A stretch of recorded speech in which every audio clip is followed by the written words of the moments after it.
I don't even want to be around anymore. I don't want to be around anymore.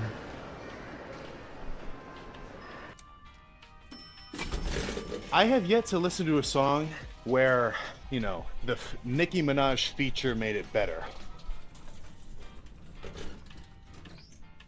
We're back and ready for more. Let's get started with another outdoor workout. I've squatted over 750 pounds. I've benched over 500 pounds numerous times. And I've deadlifted over 750 pounds.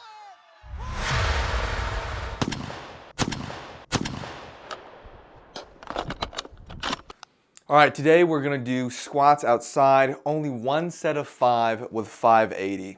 Now, why are we only doing one set? Well, my primary squat work is done earlier in the week. This is a secondary day.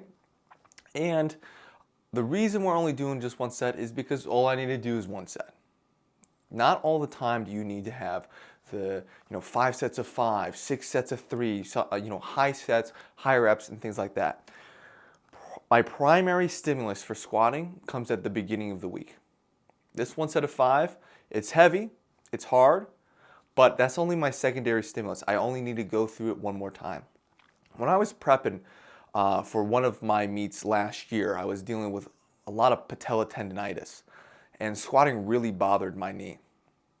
And we can go into reasons of why I think my tendonitis got so bad, but one of the things we did during this time was we reduced my squat volume a lot.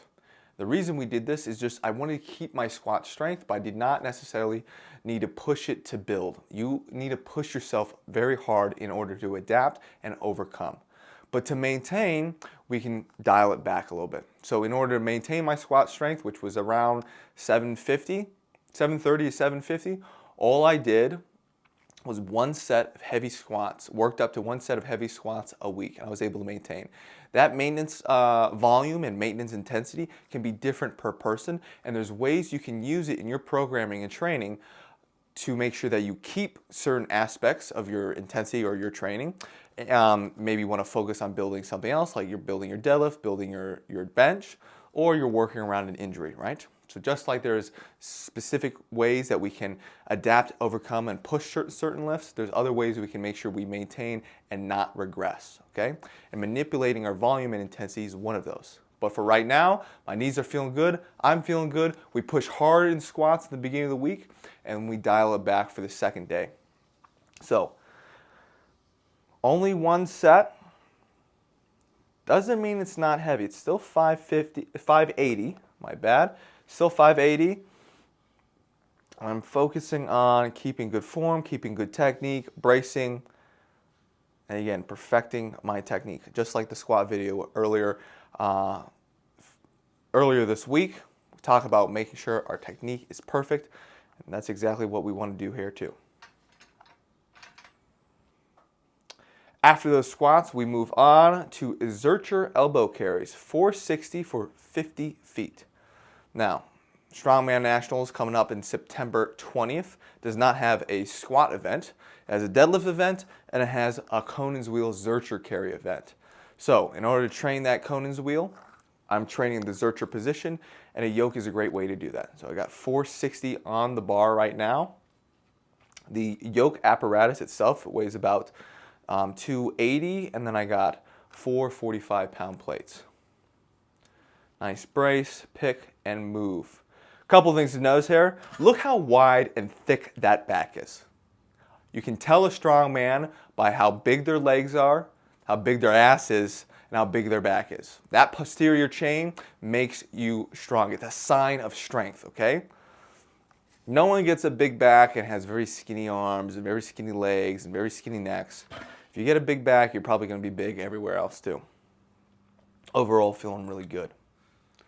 Then after this, we move on to the curls. I did 3 sets of 3, RP 7, 8, 9. This is my 3 sets of 3, 6, 7, 8. This is my RP 7th set. Now I got a strict curl competition coming up. So in order to prepare for that, we don't want to overdo it with the curls. We don't want to overdo it with the biceps, right? I already know where my peak strength is at. I'm thinking around 205 to 215, edging more close to the 215 spot, okay?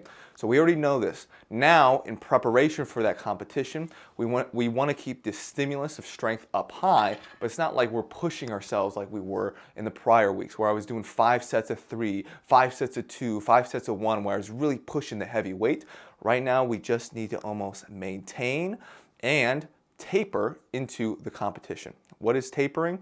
Tapering is when we're training, when we're peaking, our lifts are going up, the stimulus to get stronger is going up, but also our fatigue. So when we taper, we need to bring our fatigue down. Because the fatigue comes down, we get a super compensation effect. A super compensation effect basically means this is my stimulus, fatigue comes down, I'm like my body super compensates, so the stimulus or my performance ability is rises, and then I execute and I've performed very well on that day, okay?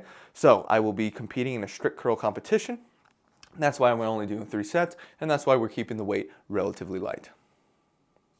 All right, guys, I hope you've been enjoying these videos. Please like, subscribe, comment. Let me know what else you want to see. I have a few training, food, and sleep videos coming through to you guys, so please stay tuned. And of course, if you want to increase your strength performance, if you guys want to take your fitness level, whatever that may be in, powerlifting, strongman, bodybuilding, general strength training, to the next level, you need a proper program and you want a coach, okay? The reason you want this is to make sure that you're on the right path. If you don't have that, it gets very hard and very difficult. Unless you're dedicating every minute of your life to studying this like me, I really strongly recommend getting a coach. And even someone like me, I have a coach. All right, visit takestrengthcoaching.com. I'll see you guys there.